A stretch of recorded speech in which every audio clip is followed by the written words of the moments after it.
Hey, what's up everybody? Welcome back and thank you for tuning in. I wanted to take an opportunity to talk to you about the three potential phases in the real estate transaction in which you have the opportunity to negotiate. So let's talk about phase one. That's going to be offer submission, right?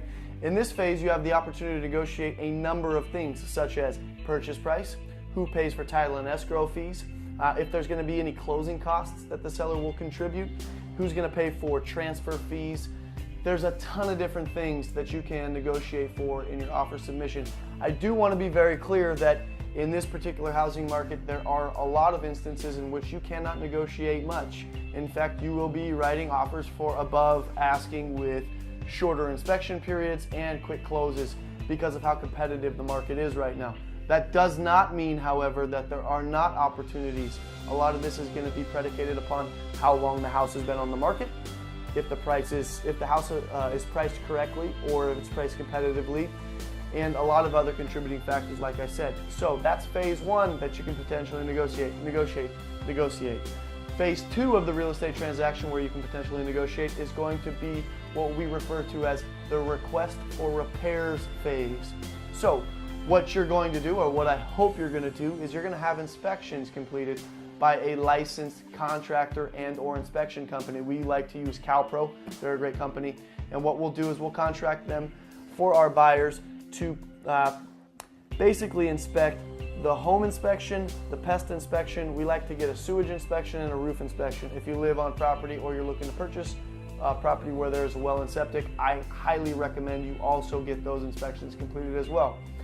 So I like to refer to the items that are found in the pest inspection, home inspection, and other inspections as ammunition for a negotiating gun, right? And the reason is a lot of people are going to get that inspection report, see all the red, see all the things that are wrong with the house. It is the inspector's job to nitpick, the crap out of that home and list it on the home inspection. That's a good thing for us, as long as they're not major system issues, foundation shifting, major issues. Then what we want to do is we want to be happy that that report came back with a lot of problems, because we are going to highlight those, send those to the seller, wrap them up, put a bow on them, and say, hey, Mr. or Mrs. Seller, we would love for you to fix these things.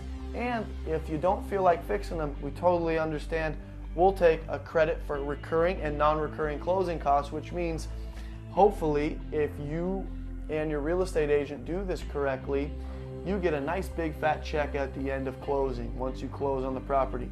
So that is the second stage and or phase of the real estate transaction where you can potentially negotiate. Now, if you get all of that done quickly and you get them to agree in writing to either a credit for closing costs or to fix those things, you can potentially negotiate the third phase. And this doesn't always happen. This is the appraisal phase of the real estate transaction. So what will happen is you will have the bank complete an appraisal, right? They'll contract a third independent party to complete an appraisal. They'll go out, they'll determine the value of the property.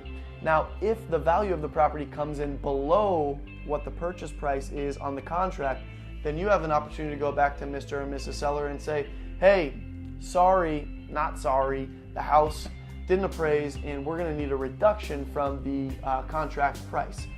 They have the opportunity to tell you no, of course, but if they do tell you no, then just remind them that no problem, you're going to have this issue more than likely again. It'd be great if we could close this transaction out and you could either reduce it to the appraised value and or provide some type of a concession, meet us halfway, whatever the case may be.